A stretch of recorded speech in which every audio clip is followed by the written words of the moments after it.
সম্প্রতি এক বিশেষ সাক্ষাৎকারে অভিনেত্রী জাকিয়া মুন বলেন, একসঙ্গে 4টি সিনেমায় অভিনয়ের জন্য আমাকে চুক্তিবদ্ধ করে আমার কাছ থেকে প্রায় অর্ধ কোটি টাকা নিয়েছে।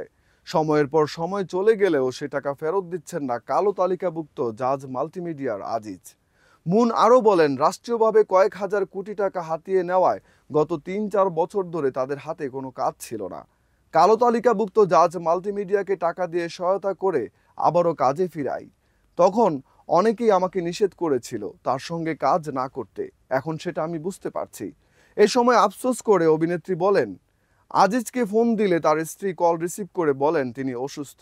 5 মিনিট পরেই তিনি খবর পান উনি গাজীপুরে শুটিংয়ে ব্যস্ত। সবশেষে মুন বলেন, আজিজ আমার অর্ধ কোটি টাকা মেরে কিভাবে শান্তিতে ঘুমায়। আমার আসলে তাকে আবারও কাজে ফিরিয়ে আনাটা উচিত হয়নি। জাজ মাল্টিমিডিয়া কালো তালিকাভুক্ত ছিল, আবারও এখন এটি কালো তালিকাভুক্ত হওয়ার পথেই হাঁটছে।